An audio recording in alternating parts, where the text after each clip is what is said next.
Awesome. Got it. How you doing? Good. How are you? Good, thanks.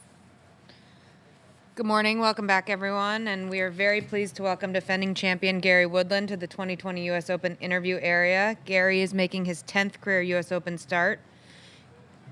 Gary, we're going to jump to the WebEx first. A number of the same question here. How does it feel to be the defending champion? And can you tell us anywhere fun that you took the trophy?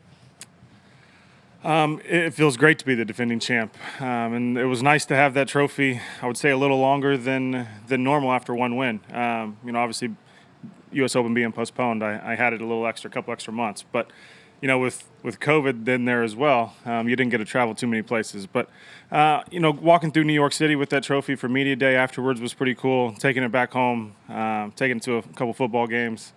Was pretty special. Anytime you get a hold a piece of trophy that your name's etched on forever is pretty cool. And just to share it more with my friends and family and my team just proves the hard work pays off, and that was very special for me. Right here. What's your comfort level on this course, and what's the learning curve been like? A lot of people haven't really played here. I think there were only 15 who played here in '06 who are in this field.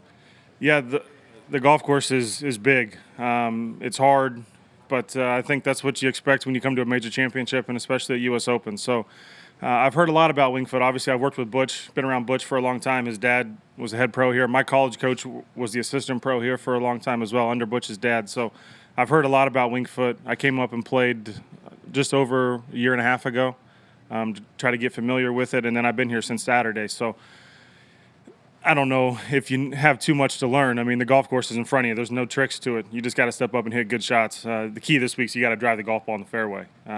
If you don't do that, you're going to be wedging out, and you're going to be trying to hit wedges close because you're not going to be able to advance it too far out of the rough. So for me this week, and what I've kind of put an emphasis on the last couple of weeks being home is driving the golf ball, and that's definitely going to be the key this week. What's the hardest, just real quick, what's the hardest thing to learn about the course? Is it the greens, just the subtleties of the breaks and everything? Yeah, I mean, there's a lot of slopes in the greens, so I think that's a huge advantage if you know how to work into some of those pins. There's a lot of slope in these greens where there's not a ton of pin placements, and I don't think the USGA is going to get too crazy. The golf course is hard enough, so if you can be able to utilize those slopes, control your distance, control into those slopes, and control the spin, that's going to be a massive advantage trying to save pars on a lot of these holes. Right here to Ann. Hi, Gary. Does your preparation change at all based on the previous U.S. Open and the high scores? No. For me personally, I came in the same time I did last year. Came in the weekend before trying to get, usually I come in the weekend before trying to beat the circus and beat the crowds on Monday. But, obviously with no fans, it's not that big a deal. But it was nice to get in here and get familiar with the golf course, get some sight lines. I think it was a little slower over the weekend. They had some rain last week, and I anticipate that firming up a little bit. But more than anything, it's just trying to get comfortable with my game, driving the golf ball in the fairway and trying to get it on the middle of the greens and attack from there. We're going to go to the WebEx. Jason Sobel is asking, the U.S. Open used to be the major won by more of the short, accurate players, but in the past 4 years, it's been yourself, DJ, Brooks, kind of longer athletic guys. What's your theory as to why this has changed, and do you believe it will continue? I mean, I think overall the game's kind of trending in that direction. You look what DJ's done. I don't think Boston really set up too much for a long hitter, and DJ just overpowered the thing. It was impressive what he did. And then, you go to Chicago, which is a golf course I'd said was a pretty good prep for this week there at Olympia Fields. Big golf course, thick rough. You saw what DJ and John Rahm did that week. So, and then DJ goes to Atlanta, and that's the same thing. You drive the golf ball in the fairway at that place. So the game's kind of trended that way. I don't think last year, being Pebble Beach was a long golf course by any means, but on a shorter golf course, I didn't have to hit driver there either. So I was using my advantage with my iron play to my advantage and trying to attack that way. This week, it doesn't matter. I think if it firms up, some of the shorter hitters will be able to get the golf ball and play. But if it doesn't firm up, I mean, the golf course is so long. I would imagine some of the top long hitters are going to have a huge advantage. Right here behind me. Gary, following up on that question, is it two different tournaments from last year when you were able to go 13 under par, one of only 4 guys to be double digits under par, to this year where people are expecting it to be over par? And does this course, as long as it is, penalize the long hitters because of the rough? No, I don't think the long hitters really ever get penalized because of rough, because I think you're going to have a huge advantage. Anytime you get the golf ball on the fairway, I'm going to be hitting wedges where guys are going to be hitting longer irons in there. So from that, I don't think so. And if I can have a chance, maybe if I get a decent lie with a wedge, I'm going to have a chance to get it on the green where a shorter hitter misses a fairway and they're not going to be able to advance a 7-iron. So I don't think that. The preparation is the same. The golf course, you anticipate being even par to over par, winning this golf tournament. You try to eliminate big numbers. If you get out of play, you try to wedge it back in and get it up and down with a wedge and take your bogey and, hopefully you can drive it in the fairway on the par fives and make some birdies. But you're trying to eliminate big numbers. Knowing par is a great score. So that becomes more of a mental test than anything. Staying patient.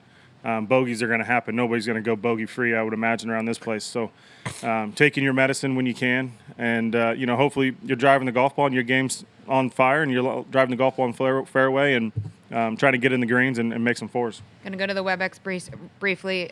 What's the worst lie you've dealt with this week, and what was it like?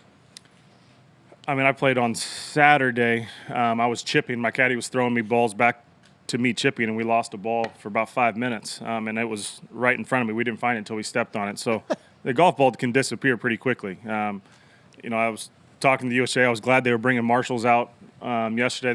There was talks of not having marshals the first couple practice rounds. Practice rounds would have been 10 hours out here trying to find golf balls. So the fact that we have marshals is going to help. Usually you hit it outside the ropes too. You're hitting it in the crowds and you got some trampled down lines. We don't have the benefit of that this week. So you're going to have to drive the golf ball and play. They do have progressive rough, but the progressive rough is so thick it drops to the bottom. So a huge key of keeping the golf ball out of that thick rough.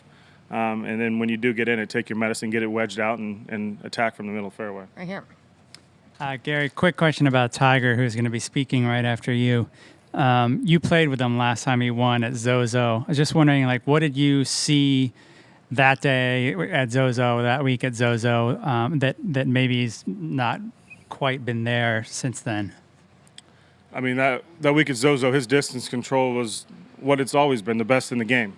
His iron play, his misses are always pin high, and I think that this week is a huge advantage. We played 36 holes together there.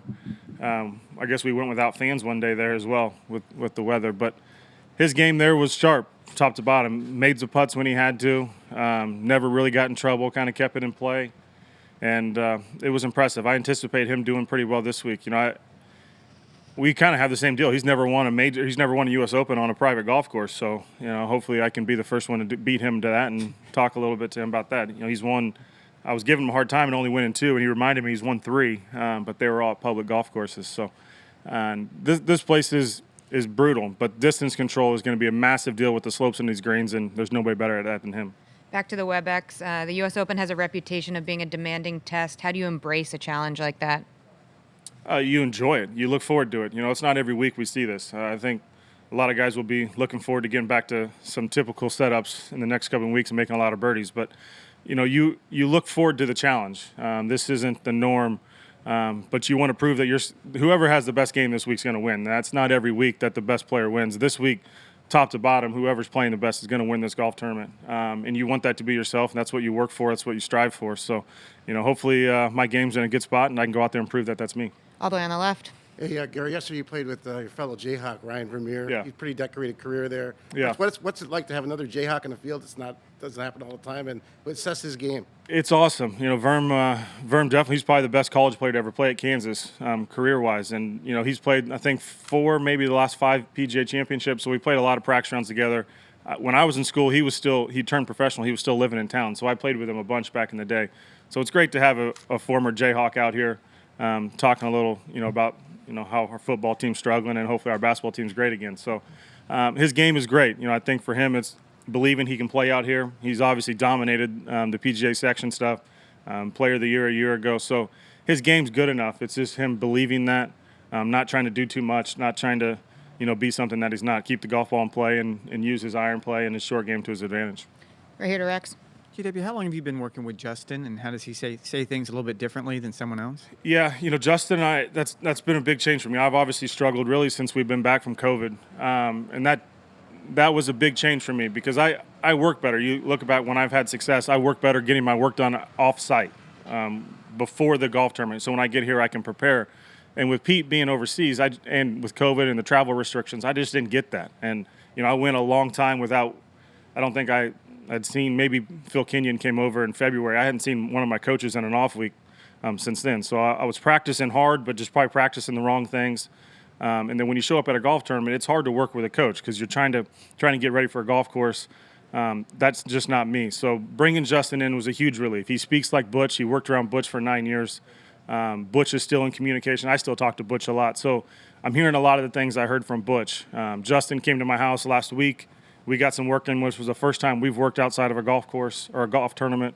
So that just kind of freed me up, kind of communications back to similar stuff I was hearing before, and just kind of freeing me up and getting some of the bad stuff out of my head and coming out here this week with a little more confidence for sure. We're going to hear Michael. Thank you very much. Gary, how did that come about, you and Tiger talking about winning U.S. Opens on public golf courses? I was helping Tiger. I was doing an outing for him in New York at Liberty National.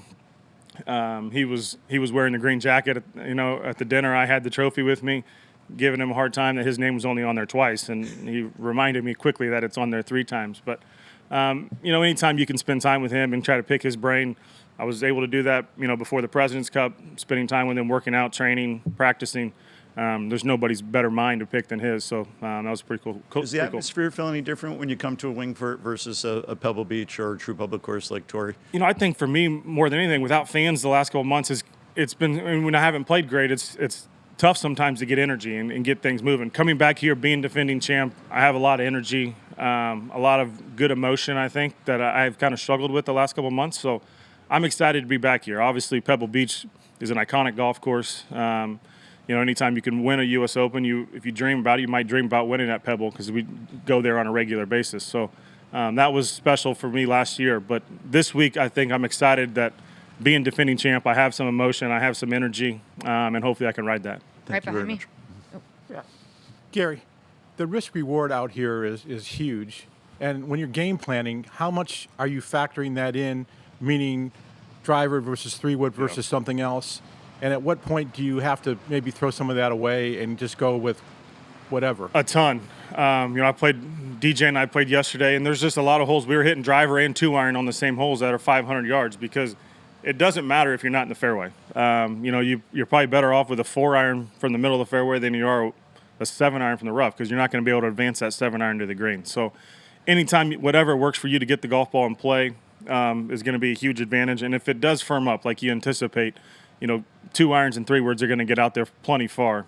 We're playing the back edge of every tee box, which I don't anticipate being tipped out. So whatever is more comfortable for you to get the golf ball in the fairway and working it into some of these slopes in the fairway, because even the shorter holes, there's a lot of slopes in these fairways that you got to be able to work the golf ball. Even if you get a short hole, maybe driver is the play to get it up there next to the green so you can chip it on. There's a lot of game planning, and I think that's going to be the beauty around this place is there's options for you. And could I follow up? I know DJ at one point, I think at the PGA, put a 7-wood in the bag. Yeah. Do you have something other? We both, I've always carried a 5-wood for thick rough like this. Typically, I would play a 5-wood. DJ and I both had 2-iron in our play yesterday, just from the standpoint you can't advance the wood out of the rough. It's too thick. And usually that's why you have the 7-wood in or the 5-wood is for me to chop it out of the rough and advance it. It's easier than an iron. It's too thick. You don't have that advantage this week. So whatever you're going to hit more off the tee box, which I feel more comfortable hitting a 2-iron off the tee box, that's going to be the play this week for me. Last 2 questions starting on the left. John Rahm was just saying that he thinks the weather this week is already better than it was at Pebble. How do you think a September U.S. Open is going to change things, if at all? Yeah, I think that weather's going to change. It's supposed to be pretty chilly this weekend, so I think we'll get back to some of that weather we had and the cool temperatures at Pebble last year. It'll be warm on Thursday, and then it'll be a little chilly this weekend. Lows are in the 40s, so you get an early tee time. The golf ball's not going to go very far, and this golf course will probably play a little tougher. But all in all, I'm glad they just didn't cancel it. I'm glad they postponed it. The USGA was very resilient in that deal. Obviously, coming to New York, where we're in Westchester, which at one point was a big epicenter for COVID, and they've done a great job turning things around. And I'm glad that I wish the members, it's a great membership here, and I wish the fans in New York City would be able to be out here. But hopefully we can put on a good show for them on TV. Rex. Yesterday when you and DJ teed off, Mike was on the first tee. Did he say anything to you, or did he just watch out of curiosity? He's said hello. It's good to see you again. Just hello. I hadn't seen him obviously since last year. Thanks. And sorry, one last question. During your time with Butch, did he give you any specific insight on Wingfoot? Just how big and tough it is. I wish Butchie was here this week. Obviously, a lot of history with his family, with his dad being the head pro, his brother. It's just Butchie has been very special to me, and he's obviously very special to this place, and this place has a big piece in his heart. But like he always told me, there's no tricks to this place. You just got to go out and hit good golf shots. He always told me it's set up well for me, and I'm going to take that with me this week. All right. Thanks, Gary. Thank you guys. Appreciate it.